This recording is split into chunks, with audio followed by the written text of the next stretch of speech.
broadcasting across the nation from the East Coast to the West, keeping you up to date on technology while enjoying a little whiskey on the side, with leading-edge topics, along with special guests, to navigate technology in a segmented, stylized radio program. The information that will make you go, Pull up a seat, raise a glass with our hosts as we spend the next hour talking about technology for the common person. Welcome to TechTime Radio with Nathan Mumm. Well, welcome to Tech Time with Nathan Mumm, the show that makes you go, technology news of the week, the show for the everyday person talking about technology, broadcasting across the nation with insightful segments on subjects weeks ahead of the mainstream media. We welcome our radio audience of 35 million listeners to an hour of insightful technology news. I am Nathan Mumm, your host and technologist with over 30 years of technology expertise. Our co-host here, Mike Raday, is the award-winning author and our human behavior expert. Now, we're live streaming during our show on 4 of the most popular platforms, including YouTube, Twitch.tv, Facebook, and LinkedIn. We encourage you to visit us online at techtimeradio.com and become a Patreon supporter at patreon.com/TechTime Radio. And when you visit our website, make sure you take a look at all of our whiskey reviews going all the way back to season 2 of our show. Now, we're friends from different backgrounds, but we bring the best technology show possible weekly for our family, friends, and fans to enjoy. We're glad to have Odie, our producer, at the control panel today. Welcome, everyone. Let's start today's show. Now on today's show. All right, today on Tech Time Radio, imagine placing an AI order for dessert and getting something lethal. Sounds absurd? Well, AI might be playing a risky game with recipe suggestions. Plus, what if your dinner arrived today, but your bill wasn't due until next month? Is it a convenience or a slippery slope? And while the AI world battles for dominancy in court, a single misleading post sent financial markets into a multi-trillion-dollar meltdown. How did it happen? And then there's OpenAI taking on Elon Musk in a lawsuit packed with bad blood accusations. Plus, our fan favorite segment letters will expose the lady phishing scams targeting our inbox. All of this and more, so stick around as we uncover the newest technology weeks ahead of the mainstream media and, of course, with a little whiskey on the side. Now, in addition to those, we have, of course, Mike's mesmerizing moment, the technology fail of the week, and a possible Nathan Nugget, and our pick of the day whiskey tasting to see if our selected whiskey pick gets 0, 1, or 2 thumbs up by the end of the show. But now, it's time for the latest headlines in the world of technology. Here are our top technology stories of the week. All right, story number 1, OpenAI sues Elon Musk, claiming bad faith tactics. Now, last week, X sued Sam Altman, and so this week we're having OpenAI sue Elon Musk. I guess they're just going to keep on suing each other until they have it. This is what I think we need to do. We need to get them both in a cage fight, and whoever comes out victorious is the winner. What do you think of that? Hasn't that already happened at some sort of? Well, Elon's tried to do a couple other things. Yeah, hasn't he challenged people to a duel? He has. Where I don't know if we're in the the 1500s or not, but Well, so you have OpenAI is suing Elon Musk. X is suing Sam Altman. Sam Altman will be suing Elon Musk and every other entity between them because of AI. Well, let's get Mark Zuckerberg in on this and see if he'll do a case. Well, match. you know what? I don't know if his AI is good enough to be competing yet. So I guess that's kind of the okay. That's right. All right, but you know what? Let's go to Lisa Walker for more on the story. Mr. Musk alleges that OpenAI strayed from its founding mission as a non-profit to develop AI for the benefit of humanity and is therefore in breach of contract. He left the company in 2018. This is about control. Lightman said it has been a distraction from making AI safe and equitable. That takes a backseat with all this rigmarole over control and monetization, Lightman said. OpenAI claims Mr. Musk has been spreading false information about us in an X post last week, adding, Elon's never been about the mission. He's always been about his own agenda. Back to you guys in the studio. Now, I don't know. Do you think Elon Musk is on his own agenda? Do you think that's what he's on? Are you asking me that question? Seriously? Yeah. Do you think that? My father used to say that I march to the beat of my own drum. Yeah. That's exactly what Elon does. He Yeah. marches to the beat of his own. Everything he does is his own agenda. He doesn't do anything on anybody else's. Yes. So here's what happened. Last week we had a lawsuit come on out. This week we have the essential countersuit opening up. This is a battle between the two Silicon Valley heavyweights, and both of them are acting in the best interests of, they say, open AI and the public. So Elon Musk doesn't want open AI. Let's get Solomon out here and threaten to split it up with a sword There and you see who likes it. So the essentially Elon is saying that he wants OpenAI to not go public and continue to be a private nonprofit organization, so that his Grok can end up taking over and being the dominant AI. Which Grok is actually 4.0 is actually pretty good. Is pretty good now. They're starting to actually kind of make some waves and becoming in the battle itself. Now OpenAI says, "Hey, forget you. We want to become a for-profit company. We can be better with that than being the nonprofit. We can go and do different stuff. We can hire more people. There's not as many regulations. And they can make lots and lots of money." They can, because the stock would, of course, be worth that. Now, it's really interesting because last week a federal judge in Oakland, California, set a March 2026 trial date. So this is going to go all the way into next year, March 2026. So they're going to just be back and forth sniping at each other. One will be doing it on X and the other one will be doing it probably on Blue Sky or some other platform, complaining about each other. It's interesting because they may actually have a chance to go public before the actual lawsuit or trial date of 2026 even happens. So OpenAI may be a public company by the time this lawsuit actually goes into effect, and they have that. So Elon Musk is just online just complaining about OpenAI. OpenAI is just saying, hey, if you want to sell us Twitter, they don't even call it X. If you want to sell us Twitter, you know what, we'll buy it from you type of deal.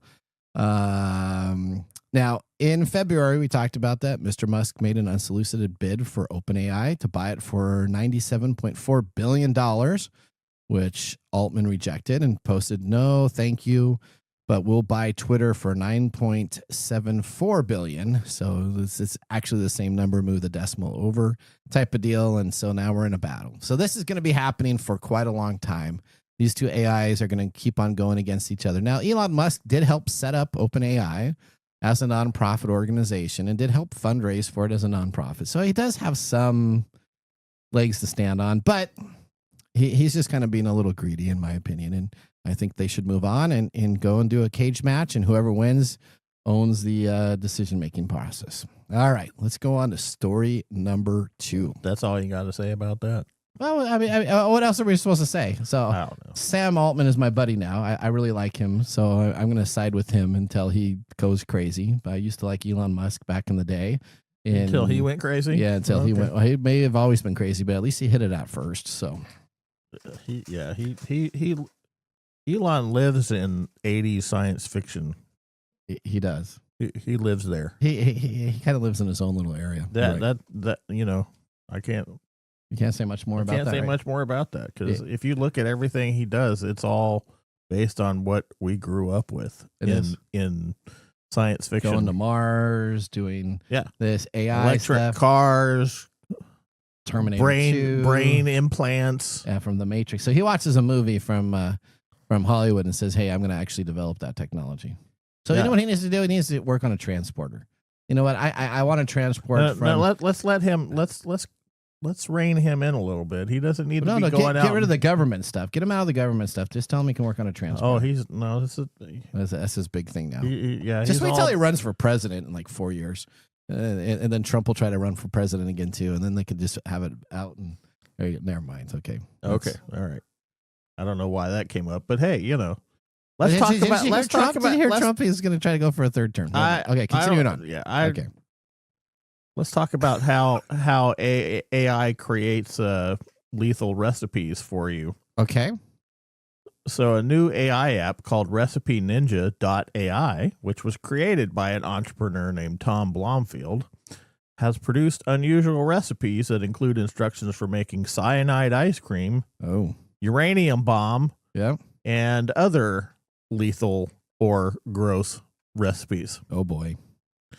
Vibe coding is a recent trend where individuals with minimal coding skills quickly create software using AI tools, or maybe A1 tools. I should use that. Okay. That's a big A1 big steak thing. sauce? That's a big thing this week. The Department of Education lady was talking about it She called being it A1. A1. Okay. Yep. And A1 did the awesome thing and took full advantage of that. Did they? Oh, that's a good That's right. marketing social. Anyway, this coding focuses on functionality rather than efficiency. Blomfeld mentioned that this approach helped him develop Recipe Ninja. The recipe for cyanide ice cream Oh, okay. Cyanide ice starts cream. with mixing heavy cream, milk, sugar, and vanilla extract. Okay, that sounds good. That sounds like a normal thing to do, but the next step instructs users to add a lethal amount of potassium cyanide powder, which is extremely toxic and will kill you. If ingested, right? Oh, Yes. geez. Oh, man. Okay. All right. Okay. This comes along with other bizarre dishes like platypus milk cream soup, Ooh. cholera-inspired chocolate cake, Ooh. and a deleted recipe, which I will not say on the radio. Okay. But you might have it come up with the song "Bow Bow Chicka Bow Bow." Okay. There you go. There you go. Anyway, it seems Blomfield has started to implement content moderation after users discovered they could create recipes that were either dangerous or nonsensical. He expressed surprise, I don't know why, at how easily he could integrate various AI tools without needing extensive coding knowledge. He emphasized that as long as the application functioned properly, he didn't mind how much code it took to make the work.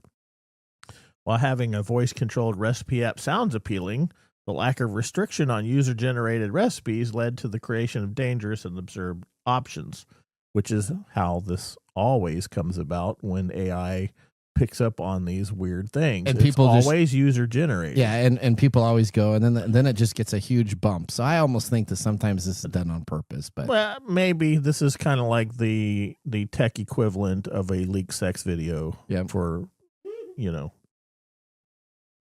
What, So, why are you laughing? Yeah. Wow. How do you, okay. Anyway, this situation is a continual illustration of the risk associated with quickly deploying generative AI tools without proper oversight, which, we know there is very little of that to go around anyway. Blomfield, of course, did not reply to requests for comments regarding the app. This isn't the first time AI has produced troubling food-related results. Like last time we reported on glue on pizza. Yeah.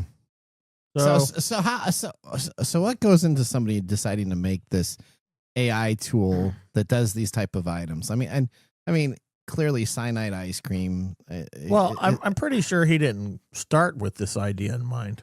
No, he started. He was like, "Hey, this might make me some money by making it easy to make recipes," and then he did what everybody else. So does he probably was using a to generic large language model. He probably didn't put any hooks in there to keep it safe. Probably OpenAI, right? It could have been the OpenAI's, because it's still the nonprofit version of an older one, and then he could just make cyanide ice cream. Well, just think, if you actually did that and then give that to somebody and you say, "Hey, my defense is that I got this online." Sure. Actually, that would end up in the court system as being, I didn't know it was bad. How did you get the potassium cyanide? Well, I had to go do some illegal things to get that, but that's right. All right. Okay. All right. Ready for story number 3? This is an interesting. This is. I don't know. You want to talk about ice cream some more, or maybe some of the soup? No, none of the soup. We're gonna stay away from the soup. There you go. That's right. All right. News has sparked a heated debate about predatory practices of BNPL companies. Do you know what BNPL stands for? Buy now. The nipple. Buy now, pay later. Now, should you be able to finance your McFlurry order? If you have to finance a McFlurry order, you shouldn't be getting a McFlurry. Okay, that's what we're going to talk about. All right, Swedish fintech firm, and they're called Klarna. So it's like Karma. Essentially, with Klarna is now the name for it. Has partnered with DoorDash. How did you get the Karma from? Is that just like some sort of? So Karma. So they actually they applied for Karma as their main trade name. That's why I know that. So they got stuck with Klarna. Klarna is partnering with DoorDash to offer buy now, pay later options for food deliveries. The initiative is noteworthy advancement in the expanding of everyday spending categories, according to the chief Commercial Officer David Sykes. With this partnership with DoorDash, customers can finance their delivery purchase through a series of monthly payments. It's a significant win because it's directly responsive to the financial strains Americans are experiencing, particularly as inflation affects food prices. Is that how they look at it? That's how they look at it. Okay. So that's how they look at it. It's a significant win because we can make more money off of these people. Now, the question in play is, should you be ordering DoorDash if you're unable to pay for that order in full? That is what I'm going at. Now, rising consumer demands and inflation concerns have come on out, and the Pew Research recently revealed that 73% of Americans view inflation as their primary economic concern, with grocery prices being the significant issue. Now, Klarna offers various payment options, including pay in full, pay in 4, and pay later. Now, the pay in 4 allows customers to split their payment into 4 interest-free installments, while pay later enables them to postpone payments for up to 30 days without interest. Now, these versatile payment options have proven so popular that they made Klarna a notable standard in how Americans make purchases. Now, so I am totally struggling with this buy now, pay later. This is okay. I do not get why I would order groceries if I can't go to the store and pick up groceries by riding a bus. I mean, if I'm financially not able to pay for my bills, I should be able to use a community transit or some type of transit utility to go to a grocery store, buy my groceries, or go to a place that will help me. You're talking about financial enslavement here. Okay. This is a way of these companies jumping on the bandwagon of basically enslaving people with continuous, because let's take a look at this. Yeah. How often do you buy groceries? My wife buys them, I think, 3 or 4 times a month. So once a week, maybe? So yeah, you buy about groceries once a week. Yep. If you have 1 week, and I'm not a financial planner in any sense of the word, okay, but mathematically, this is just the stupidest thing ever, right? Yeah. If I buy groceries the first week of the month and then I split those payments out to 4 payments, yep, and then I buy groceries the next week and split those payments out, I now owe 2 payments. And then the third week, I now owe 3 payments. And then the fourth week, I now owe 4 payments that are going to be existing out over the next few months. Yes. And so each time I do that, I build a greater and greater debt load to this company so that I will always be buying food. And if I always buy them with this pay now or buy now, pay later option, I will be indebted to that food company forever, long after I stop eating food. Yeah. That is correct. I don't get this. So, Odie, your generation, would you? So this could be a generational gap because I talked with other people and they're like, "Oh, this isn't a big deal. I'll make sure I pay for it." Would you ever buy something on DoorDash and say, "I'll pay later"? So, personally, no, but that is because I know how to manage my credit cards. So I don't need, if I am in an emergency situation and I don't have the money on my debit card, I have a bunch of credit cards to choose from. But I have a friend who actually loves Klarna, okay, because their credit score is not as great, and they'll use Klarna for the buy now or buy in 4 payments, and it's easier to get than a credit card, and it's less of a risk, I want to say. Okay, how is it less of a risk? Well, I see it as less of a risk because they show you you just have to make $30 payments 4 times. Yeah. And that to them looks better and more manageable than the pay this off in a month. That's the problem. Yeah. That is the problem, but it's so attractive. This is exactly the same trap. attractive. This is exactly the same trap as using your credit cards to buy groceries and other what do you call those? I can't think of the term necessities. Yeah, they're revolving. Yeah. And this is the exact same problem that payday loan companies. Yes. So I see it as a less harsh payday loan.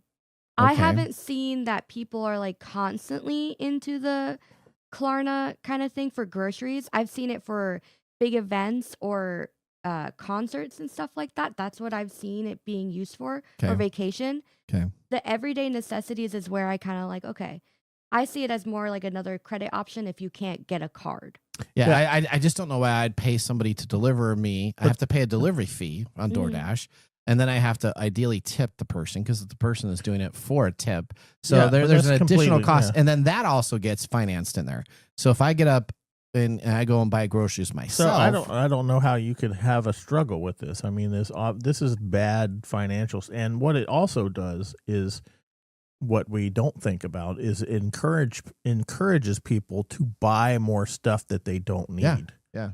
So I understand. if I have $100 in my pocket for groceries, and I go in the grocery store, I can only buy a certain amount of things in the grocery store. Yeah. So I buy cheaper stuff. So I buy the knockoff brands. I don't buy Oreos. I'm forced to moderate my spending in order to feed myself.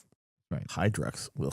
But that was the option cookie. I know, because the Oreos are too expensive. Anyway, back to that. But if I have the option, of buying groceries, and then split it into a payment that I have to pay $30 today, then I am in my brain's going, okay, we can get more stuff, and so we're actually inflating that grocery bill. Well, then maybe. What? I don't know. I see it from the way that my friend uses it. I feel like I don't think she would go for the everyday item like groceries. Okay. But for something like a concert or a vacation, it makes a lot more sense to her that way. Okay. All right. Well, you know what? But that's not the average consumer. Klarna's out there. It's now. That's all. If you talk, go talk to financial advisors. They'll tell you exactly the same thing. This is a bad financial move. Well, that wraps up our top technology stories of the week. Now we're going to get ready to dive into our later segment that features scams submitted by listeners and some studio selected issues. Be sure to listen and share this segment with a friend. Get ready to hit that 88 miles per hour as we're heading on to our next segment. We'll catch you after this commercial break. Looking for custom glass solutions for your next commercial project? Hartung Glass Industries is your trusted partner in custom glass fabrication. For over 100 years, Hartung has delivered proven manufacturing expertise, comprehensive product offerings, and dependable service and quality. From energy-efficient facades to custom shower doors, we create glass solutions tailored to your project needs. With 8 facilities across the U.S. and Canada, we combine national expertise with a local touch-ensuring faster service and unparalleled customer care. Hartung Glass Industries, where quality meets innovation. Visit hartungglass.com to learn more.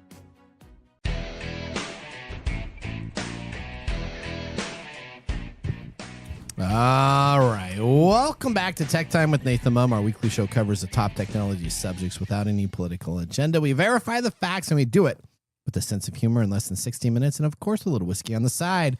Today, Mark Gregoire, our whiskey connoisseur, is in studio and has our whiskey taste for the day. Mark, what are we tasting? Today is A. Overholt Monongahela Mash Straight Rye Whiskey. Gesundheit. Are you okay? Where do they get that title from? Well, let's talk about that. From Old Overholt's website, Embracing the Legacy and the Future of American Rye Whiskey. Abe Overholt pioneered American rye whiskey with conviction. Today, the A honors our founder as we continue the evolution of American rye into the future. The first release of A. Overholt features this Monongahela mash. Centuries ago, farmers distilled in the Monongahela Valley, which cultivated rye and became the first American whiskey. Renowned for big, robust flavor of brown butter, honeysuckle, cloves, seasoned oak, finishing with notes of warm spice, inspired by Pennsylvania roots, as straightforward as ever. So it was named after the valley, which is, I believe, an ancient Indian name. Okay. All right. And this is from Beam Suntory, which is distilled at Jim Beam's Distillery in Claremont, Kentucky. It's a straight rye, 4 years, 95 proof. It's 80% of the Monongahela rye and 20% malted barley, and it's $40. Dude, this is good. Yeah. This is really good. I what do you think, Mike? I think it's an interesting taste. It has an interesting taste. I did for the first time actually single out the honeysuckle. For the first time, you got the honeysuckle. For the first time, I tasted something that's in your description of all the things and tastes in there. So. Did you get any brown butter? Maybe. I don't know. Maybe, Okay. but I definitely had that sweet honeysuckle taste. All right. This now it's not a cork top though, is it? Or is it a screw on top? Oh, it looks like screw on, right? It does so look let's like just a screw-on. unscrew it. Pop. Oh, It's a cork. Oh, look at that. Oh, cork yeah. top. Nathan just made soup. Yeah, you know what? Wow. There you go. Oh, it's a chunk. All right. Well, we'll see how this continues to go. With our whiskey tasting completed, our first segment. Are you sure? That is actually really good. Yeah, I had a little bit, maybe too much. Today There's we're plenty more that you can have. Okay, well, that's good. I don't need to bring it home. Really? You don't like this, huh? We'll talk about that. All later. right. Okay. All right. Well, I don't think you should have it. today we bring back the funny yet informative reading of emails that I received during the week. This includes scam, phishing emails, texting scams, and all-out mistruths disguised as legitimate emails. In our segment that we love called Letters. Letters, we get letters. We get back and back of letters. Ah, letters, we get letters. And the letters all have All right. For all those that are watching, what we do is we have a round table. We go to each one of our individuals here that have a story to read regarding our letters, and we talk about what happens. I'm going to go first today, and then we'll go Odie, Mark, and with Mike, and we'll see what we got going on here. So my letter comes from ISMG events, events at IMG/summits, 2S's.com. Now, the 2S's is very important because this is what is called copying somebody else's actual event itself. So join Seattle's top security leaders at ISMG's Data Security Summit, Seattle, on June 10th at the Maidenbauer Center. Now, guess what? There's an actual event going on June 10th at the Maidenbauer Center that actually covers this information. This year's summit will dive in the latest security, machine identities, mitigation risks, and AI-generated code. Now, request a complimentary registration is available. Now, they cut and pasted all the information from the Seattle Agenda's highlights, including the person's name that is actually in charge of this event. Too bad that doesn't actually go to the person or anything that needs to be taken care of. But what they do is they actually have a request for complimentary registration. Now, if you go and take a look at their website, the website doesn't have a request for complimentary registration. And when you click on this link, it goes to a Google form. Now, the Google form is very impressive. It has a lot of the information from the actual summit itself, taking a real-life event and actually just adding an additional S to the email domain name that they have. They're able to collect data and information about what your salary ranges are, your titles, your information, because that's all a part of the form to fill out, which is pretty standard for some of these events that you attend regularly for like a security summit. And then they get your information. Now, once you submit the information, it takes you to a confirmation page. And the confirmation page actually has this kind of unique difference. It doesn't have the actual logo to the event itself. It has another logo that they looked like they grabbed off of a website that they used for a security summit from someplace else. And so after I filled it out, I actually thought this was pretty much legit. I filled it out, and then all of a sudden I see that it is not legit, that it had all that information that was available to share. And so if I wasn't on my PC that I do this and I wasn't actually paying attention, I would have sent all that information in the Google form to this company that was phishing my information. I'm surprised they didn't add a little credit card, like even though it's a free registration, like, hey, you can get some extra special parking or an upgraded something, just put in your credit card. That's it. There you go. They should have done something like that. That would have been even a better way to do it. So they just really were fishing for information, and they get all the information about the person, and they can build a setup for that. All right. We're going to go now to story number 2. Odie, what do you have in front of you? Do you need a business credit card or business line? I do not. Well, Lee Cottom has been sending you emails saying, do you need fast funding? They've got you covered. And it looks pretty legit. Honestly, they should call Klarna. Yeah, their next competitor. It says, please click the, what we know, DocuSign to start your application. So it says DocuSign application, upload your documents. And it's really, it looks legit, doesn't it? It looks really legit. And they're putting like requirements. They say all the benefits of having it and how quick you can get it. Like 2 to 8 hours. Apply now. Your credit line awaits. I'm surprised you didn't apply for this, Nathan, with 2 weddings coming up. I'm assuming Yeah, no kidding. 0 fees too. Yeah. Okay, you can Klarna those weddings. So. That's right. There you go. I can pay for them later. Yeah. So this is an interesting one. So everything looks legit on this company, Right? except for what happens when you actually click on the DocuSign link. And DocuSign does not have a .org. So they actually are, it's a .com company. So it has the whole DocuSign document and it has it hosted in a .org place. So unless you actually are paying attention to it, I'm sure thousands of people have filled out this information, given them, they want to know in the process, you're supposed to upload documents, which are last 2 bank statements, last 2 months bank statements. See that? So they're getting all of your information on your bank. They're seeing what your transactions are. And then what happens is you do get denied. So I actually filled this out as a test. They come back to you and they say, well, sorry, your credit isn't taken care of. And I think it's an auto deny because I made it sound like I was a billionaire and a half and I didn't have anything to worry about. Mm-hmm. And they still came back and said that it was denied. And I said, well, how could it be denied? I have such great credit. Oh, well, we didn't pull any credit report. That's why it's this fast funding, but we need you to do this, this, this. So they keep on going down and they want more bank statements and they want some legal statements. They want to make sure you're a U.S. citizen. So it's just long-term collection data. That's a lot of work.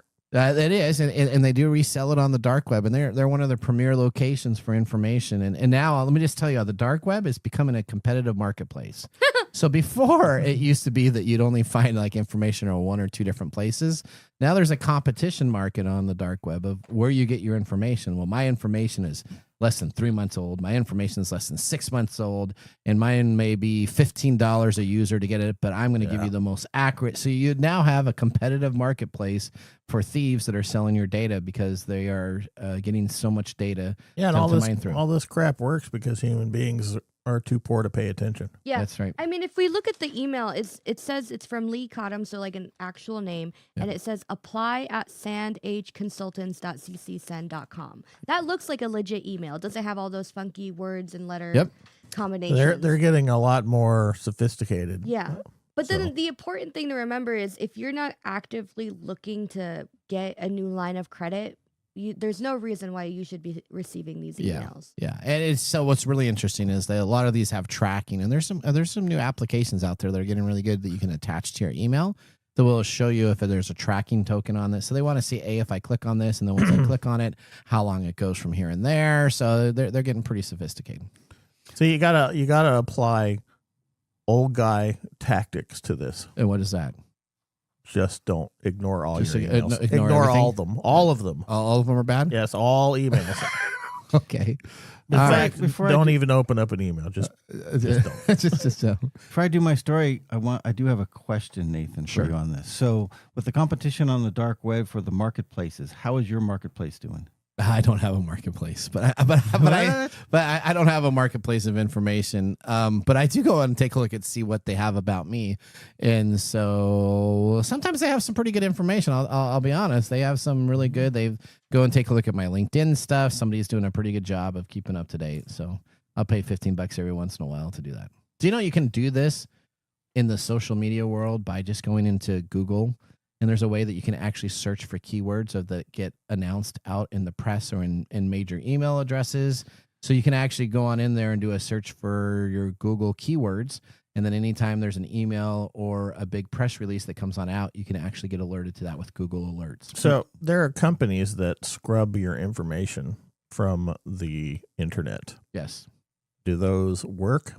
They're pretty good. Okay. Yeah, they're pretty good. I mean, the information that they have out there on me is probably about 6 to 8 months old, but it's pretty valid. I mean, it has my mother's maiden name. It's got a whole tree of my parents and my brother and my sons and my wife and all the information. Oh, you did 23andMe, did you? No, I didn't do 23andMe. No, they just have all that information. So sounds like a Nathan nugget for next week. Oh, there you go. Okay.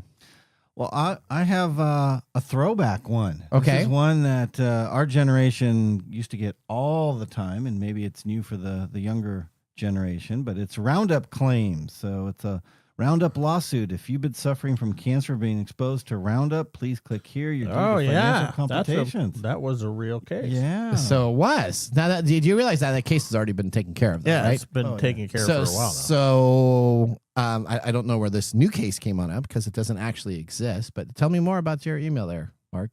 Does it say where it came from and everything? It's from Roundup Claims. Okay. Copyright with some IP address. Okay. Ooh, that's a little odd. Yeah, from MailChimp. Okay, from MailChimp. So they use a third-party known tool to send out this deal that I can click on the link. So guess what happens when you click on the link? Oh, I'm sure it goes somewhere where you got to put in a bunch of stuff. It does put in a bunch of stuff, but that has so this is like scare tactics 101. They got big red flashes, warning cancer, warning cancer. You can have this. Make sure you live the best life that you can before you die of cancer. You probably have cancer. And so the first thing they want to do is they want to know if you have medical insurance on this form. And if so, you need to put in your medical ID and information so they can make sure they can work with your medical provider so they can get you a cancer screening test done immediately. After you fill out your information, which it looks really legit that they're going to try to help you to see if you have cancer. If you don't have cancer, they're going to do this whole test for you. Then they ask you how you're going to pay for it, that you need to pay a small deposit for it because they have a $49 filing fee. So they have a deposit. So you put your credit card information in. That is probably the worst phishing information that you would have to fill out to get your free money because of your Roundup claim that does not exist. So it did exist back in the old days. There was a claim. It's been already settled. There is no more money to be claimed from that. So these are all just fake. Maybe they sent this out because the old people are stopped. Like Mike said, they're being old grungeums. Yeah, and that's they're right. Not clicking on anything, Don't but now they click see on their Roundup and they're like, "Dude, I use Roundup all the time in the old days." That's right. Okay. And I have cancer. There you go. All right. Last but not least, let's go to your email here. Why is mine the funnest? Well, yours is something we talk about. Some of these are kind of repeating, but it's still always good information to have. Okay, well, this is from mail.info.ac at geomatica.sn on behalf of Email Service Alert. So, Okay. Don't know any of those companies, but okay. That's a cool one. 2, customer number Yeah. at Coinbase.com. Oh, at Coinbase.com. Yeah. You Okay. don't even know your number? It has a number here. That's his customer and a number. All right, is this your customer number? No, I don't have that customer number. You're at not all. customer 087553887? No. Oh, darn. I guess I can't help you out there. The new login attempt has been detected on your account. Ooh. Coinbase. Okay. Oh, that's where I have Which all my is- cryptocurrency. yeah, we talk about it which- because it's a good site. Hey, but this is not capitalized, so that's pretty off-putting for me. Is it? If you have a company, you probably start with the You should capital have of a your name. capitalized letter there. Yeah, Okay, and I'm well. pretty sure Coinbase thinks of itself not as A lowercase lower. a lowercase name. No. I'm pretty sure. Oh, you're right. Okay, so this is a common thing. I get these all the time. New login attempts. A new login attempt has been detected on your account. Please review the login details below. This has a date and time and IP address from a location in Singapore using a Samsung Galaxy S21 Ultra. If this login attempt was not authorized by you, please reach out to our support team right away to protect your account and asset. Now, Yeah. it has a number, It has a an number. actual phone number. Okay. Kind regards, Coinbase. Now, when I get these every time I log into my stuff from different places, right? Okay. But they never tell you to call the number. No, because it's an attempt. Yes. If it's an attempt, I don't need to bother because they didn't get in. Yeah.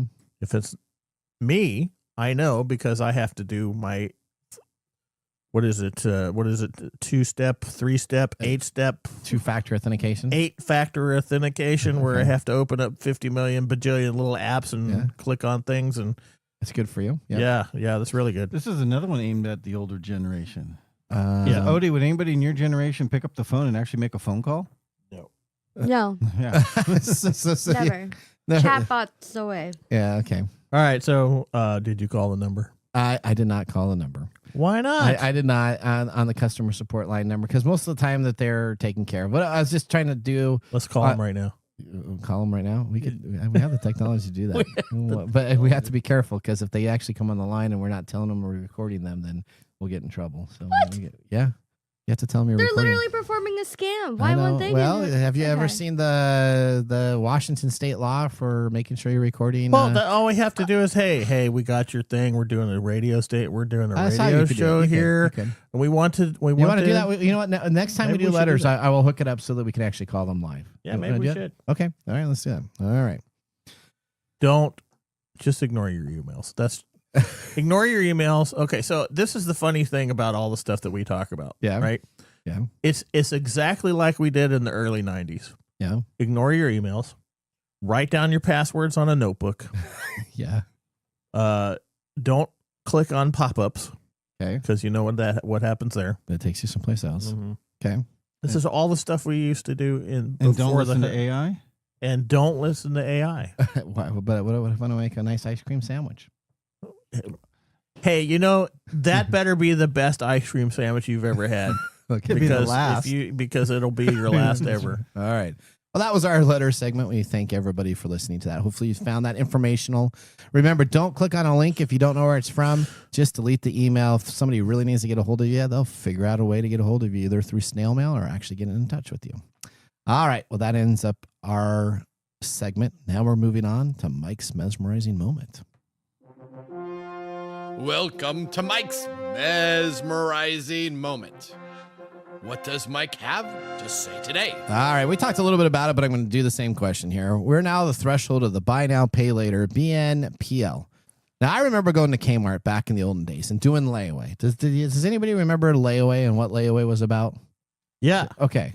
So layaway was pretty nice. What happened is if you were at JCPenney's or Kmart, and so you could go to those stores, and if you really wanted that Star Wars B-Wing fighter that was there and you wanted to make sure you get it, what you could do is you could take it to the back of the counter and you could put it on layaway. And what it is there was no additional price, but you would have to come into the store and you could make payments 3 or 4 or 5 or 6, however many payments you needed to, right? Within a 90-day period. And then after 90 days, if you didn't pay it all off, they would just keep the money and put the item back on for sale. Yeah, but that wasn't buy now, pay later. That was pay now, get later. It was. Right. But now we're in the buy now, pay later mode. What's your thoughts on this? My thoughts on this. Okay, so I have a favorite newscaster that I watch regularly on YouTube. All right. And he has a really good thing to say, and this is Philip DeFranco. I don't know if you know who that is. I do not, but okay. Don't be stupid, stupid.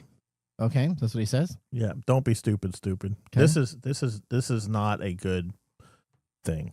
Okay. This is a way of getting yourself financially trapped into a non-ending system, and it takes advantage of your psychology in such a way that you, like I said earlier, it encourages more spending than you would normally do if you didn't have the money in the first place. Okay.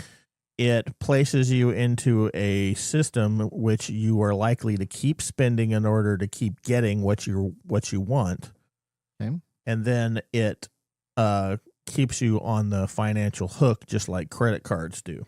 Because the credit card companies have been doing this for years and years and years, and they got it down to a science. Because if you're just paying your minimum payment, you're never ever going to pay off that credit card. They're going to keep getting money, and 13%, they don't care. They don't care if you, 18%. they don't care if you give them $30 a month, because when you multiply that by millions of people, that's a lot of money they're getting just from people just paying that minimum payment. Yeah. And this is and if you think right now they're not charging interest, just wait till the whole idea you is have a lot of people doing this. Yep. They're going to start charging finance charges. Yep. And then you're going to have to agree to their terms and conditions. Yep. And you're already going to have money in their account. So you're not going to be able to pay it all off at one time. Don't be stupid. There you go. Okay. Well, all right. Well, I appreciate that mesmerizing moment. We're going to head out for a commercial break. When we return, we have This Week in Technology. So now would be a great time, if you have some whiskey on the side, to do some simping, as we'll be doing so also. See you guys in a few minutes. Hey, Mike. Yeah, what's up? Hey, so you know what? We need people to start liking our social media pages. If you like our show, if you really like us, we could use your support on patreon.com. Or is it Patreon? I think it's Patreon. Okay, Patreon. If you really like us, you can. And you say I'm like the English us guy? Patreon.com. I butcher the English language? You know you butcher the English Okay, language so it's all the time. It's patreon.com. Patreon.com. If you really like our show, you can subscribe to patreon.com and help us out. Oh, and you can visit us on that Facebook platform. You know, the one that Zuckerberg owns? The one that we always bag on? Yeah, you can. We're on Facebook, too. Yeah, like us on Facebook. Do you know what our Facebook page is? TechTime Radio. At TechTime Radio. Yeah. You know what? There's a trend here. It seems to be that there's a trend, and that's TechTime Radio. Or you can even Instagram with us. And that's at TechTime Radio. That's at TechTime Radio. Or you can find us on TikTok. And it's TechTime Radio. It's at TechTime Radio. Like and subscribe to our social media. Like us today. We need you to like us. Like us and subscribe. That's it? That's it. That's that simple. And now, let's look back at this week in technology. All right, we're going to March 18th, 1931, the introduction of the first practical electric razor. Now, Jacob Schick's second Schick razors. Schick You remember razor. those? Yep. Jacob Schick's second commercial electric razor design hits the market. His initial attempt, released in 1929, featured an awkward layout with a cable connecting to the electric motor, the shaving head itself. Now, unsurprisingly, this model struggled to gain traction in sales. To keep his business afloat, Schick had to mortgage his home.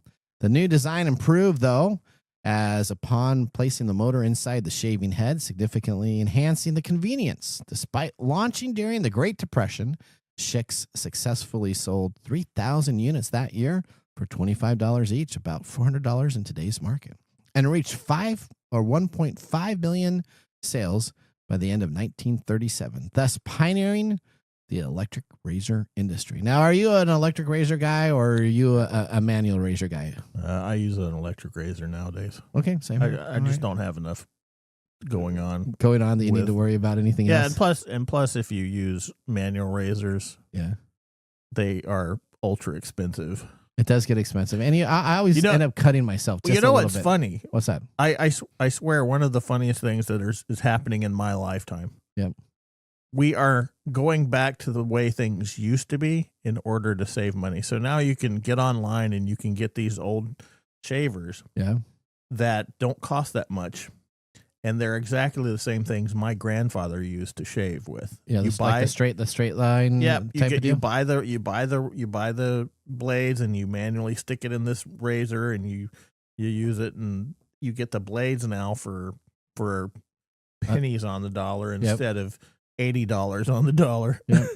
So we're all going back. We're all moving backwards to manual as we move forwards. It's funny. That's right. Oh, well, that was This Week in Technology. If you ever wanted to watch some tech time history, with over 230 plus weekly broadcasts spanning for our 4+ years, we have videos, podcasts, and blog information all available at techtimeradio.com.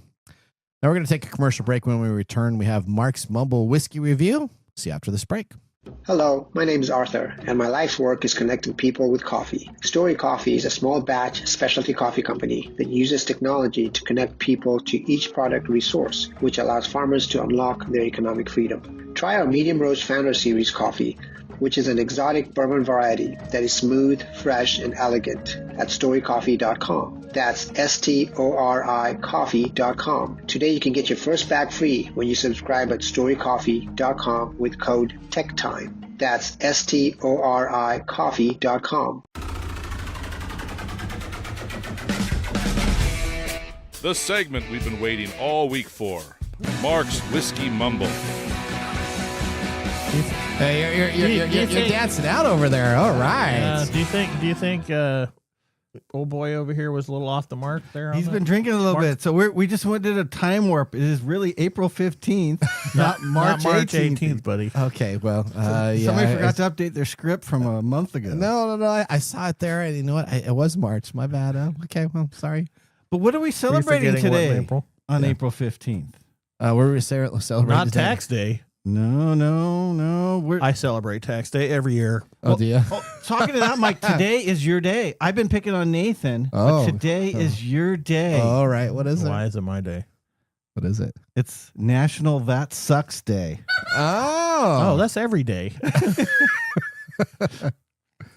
So this was created by an American web content producer who rightly observed that the date on which the holiday is observed today, April 15th, is quite notable for several unfortunate events and occurrences. Okay. Two of the most notable tragic events associated with April 15th are... Tax day. Well, Yeah. that wasn't one of them, but yeah, that's a good point. Okay. For in the U.S. The sinking, sinking of the Titanic. Titanic. Yeah. Oh, I knew that. Okay. And the day Abraham Lincoln died. Oh, was shot, huh? Or was it the day he died, or was he died. shot? He died. Okay. All right. Okay, so yeah, that makes a lot of sense. This is National Suck Day. It is National Sex Day. Yeah. So So you're What gonna was need, that? That was your. Oh no. that's your clip from the thing. Is that my clip? That's your potato, tomato, whatever that one is. Whatever. What- Pecan, pecan, tomato. There you go. All right. Okay. Yeah. All right. You know what's Odie has a whole bunch of sayings. We're gonna create the best albums of Mike's. Mike's little. Where's the Hooked on Phonics one? I haven't heard that in a long time. Hooked on Phonics worked for you, didn't it? If you release this might be bigger than a William Shatner or Leonard Nimoy album. What? Remember when they did their speaking do. album? I do remember The that. singing. Yeah. Have you finished Center Seat? I'm going to drink The more stuff 'cause documentary? it's National Almost. No, Suck I got Day. 2 episodes left. Okay. What did you find interesting? The Wrath of Khan episode. Did you find that was- interesting? Wait, I found wait. them all in there, but yeah, Hold on. I don't care. What's that? Yeah. Let's get back on it Okay, being sorry. National You Suck Day. Okay. All right. Okay. Sorry. Back to Mike's day. All right. So I am celebrating today with you, Mike, by bringing in this whiskey. Now, Overholt is a historic rye whiskey brand that originated in Yeah, but this Pennsylvania. doesn't suck. Well, we'll get to that. Okay. Where the rocky soil favored the rye grain and helped establish the state's reputation for quality rye whiskey. In recent years, there's been a push to formally recognize Pennsylvania rye, defined as being made in the state with at least 50% rye grain. Originally produced in Pennsylvania, Overholt's production moved to Kentucky after Beam's acquisition in 1987, along with a mash bill change that added corn originally. The release of A. Overholt Straight Rye here aims to restore the brand's traditional roots by removing the corn and returning to its original style mash bill, although it is still aged and distilled in Kentucky. Now, I am not a fan of this whiskey. Whoa. But partly because it's 20% malted barley, and that's my threshold that shuts down my taste buds. Okay. So you know anything that's 20% or over on malted barley, it's just not my personal taste. So it's nothing against the whiskey in particular, it's just me. Okay. On this flavor. Okay. Now, I did put this in a cocktail, and my wife asked me never to make anything with this for her again. What? With this particular rye, so it's not her style either. Okay. Finally, it's a little young. It's lacking complexity, and it is a bit underproof for what it is. But if you just want an easy sipper, man, that combines kind of that single malt flavor with a rye spice, yeah, this would be for you. Oh, I can tell you this is for me. I'm enjoying. So that's why when I talked to Mike before the show, I thought he's either going to love this or hate it because he's been a big uptick on rye, and he's always enjoyed single malts, and this is kind of blending those two in a way. Yeah, that makes sense. And it wasn't far off the mark. All right. Well, whiskey and technology are a great pairing, just like peanuts and popcorn, and the invention of Cracker Jacks. Oh, come on. Really? Oh, that's another thing that sucks. What's that? Cracker Jacks? I can't eat Cracker Jacks. Not for me. Why? That does suck. They used to get a toy in it. Now you only get a sticker. What's that? They used to give you little toys in there, but then I guess people are swallowing these plastic toys from China, and they're probably okay. Yeah, leave it up to All right. people to mess up the things we love to do. That's right. Let's prepare. Does Odie even know what Cracker Jacks is? You know what Cracker Jacks are, Odie? No. Look at that. Look, that's the stare look of no. She's gonna now Google it during the Take me out to the ball game park. I've definitely heard the term. I don't think I've ever had them though. Oh, it's a box with a. It's a. Don't go looking for it. There you go. Okay. All right. Is it still on sale? Is it still in? Yeah, they the- still sell. there. Okay, they still sell. I haven't seen it in like years and Let's years. So. let's prepare for our technology fail of the week. Congratulations. You're a failure. Oh, I failed, did I? Yes. Did I? Yes. All right, this week's technology fail comes to us from fake news cited on all major outlets that came from an X post. Now, You mean Twitter? well, or Twitter, yeah, or Twitter. However, it depends on who's talking about it. Now, I actually fell for this myself. I actually was in conversations with people thinking that this was real. So here's what happened: a false X post, pause tariffs, is said that President Trump paused tariffs led to a multi-trillion-dollar market swing. Now, the multi-trillion-dollar market yesterday? swing on Monday. No, it was on Monday. This was on Monday? yep. Appeared to have set up false reports from Elon Musk, experts said, highlighting the endurance factor. What happened is at 8:30 a.m., the National Economic Council's Kevin Hassett was asked during a live Fox News interview whether President Trump would consider a 90-day pause to the sweeping tariffs he imposed on many countries last week. Hassett responded, "I think the president's going to decide what the president is going to decide." Now, X then took this and morphed it into a bogus headline that Trump was considering 90-day pauses on tariffs on all countries except China. Now, it appeared on an account called Hammer Capital, was the first to share the false report about 10:11 a.m. And the account then had 1,000 followers, and it had, of course, a blue verification badge, so everybody thought it was real. Now, other people picked it up, and soon, all of a sudden, you had Reuters, CNBC, and CNN, and all the major news outlets running with this headline. Now, interesting is the New York Stock Exchange trading for had this information also, and all of a sudden, there was a big, huge influx of the market moving upward, not downward, with this information. But then all of a sudden, the White House denied the report. Reuters and CNBC soon backtracked. They actually ended up removing it. And then all of a sudden, the market tended to trend down. Did it plummet? It did. So it had gained $2.4 trillion by that time at 10:08 a.m. And then it fell back to normal closing. So by having a fake AIX tweet, you had information that affected our global economy to the tune of $2.4 trillion. You know, I worked in the financial field back in the 90s, back before the internet. In the 90s, okay. And we used to talk about how funny it was to see how human behavior affected the markets. Yeah. This is a really good analogy. Well, yeah, it's not an analogy, but it's a really good example. So I thought it actually happened too. I started texting some people saying that's really great that this tariff happened and now it's on pause and now we're not going to have to worry about it. Everything's going on. And then we had a whole bunch of conversations with a bunch of other people. Oh yeah, that's great. It's on pause. And then we all found out it was fake. All right. You know what? Speaking of some fake information, I was just at a security conference and we're going to talk about that on our Nathan Nugget. This is your Nugget of the Week. All right. So here's what my nugget. I just returned from a security conference in Florida. Now we're going to be talking about everything at this conference, which was very interesting. We had deep fakes all over everywhere. Taylor Swift, Muhammad Ali, all attended our conference in full getup. Taylor Swift was asking questions and responding to questions about security. She's very smart. So Muhammad Ali was talking about his upcoming boxing match that he's going to have, and all of it seemed awful real.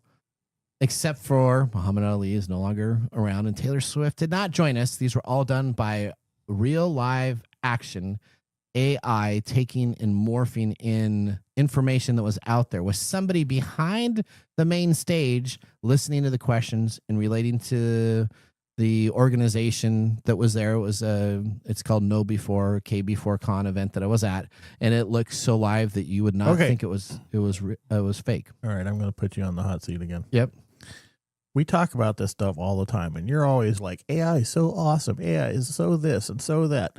And then you go to one of these things, and this happens to you. Does that even change your mind at all? Well, so here's the thing that I learned. No, not really. Muhammad Ali come and talk to me, that would be like, yeah, that's fake. Yeah. Right. But having Taylor Swift. Oh, Taylor Swift even knew how the weather was. She knew what we had for breakfast. I mean, this all makes sense. When you came back from the conference, you were so down and disappointed. You didn't really get to meet Taylor Swift. Is that what it was? I'm not Swiftie. Oh, are you a closet Swiftie? No, I'm not a closet Swiftie at all. So here's what we got from this conference. So it's very interesting because all these people pretty much said the government's not going to help you. Best of luck. You better figure out how to do it on your own. And if you don't, guess what? You're going to have to pay millions and millions in fines. But this is their solution for video conferencing and deep fakes. For your company to create a secret passcode, like a kid code back in the 90s. We're going to go all the way back in the 90s when I used to play outside. My parents said, hey, if anybody offers to give you a ride home or anything like that. Stranger danger? Is that what you're bringing into this? We're going back again. So we had a kid code. So now what they're saying to do this to make sure that you don't get deep faked by any video conferencing software that's out there, whether it's Zoom or whether it's Microsoft Teams, that your company should establish a code word. And every time that you have a video conference, if they're not able to turn on the video camera, and even if they are and you're concerned, that you share your company's code out so that everybody knows that it's actually you. What do you think of that? Banana. Banana? That's your code word. Banana. Okay. All right. Well, I think we should create an app. I think we're ending the show. I think we are. I think we should create an app that has these special codes. There isn't anyone on the market yet.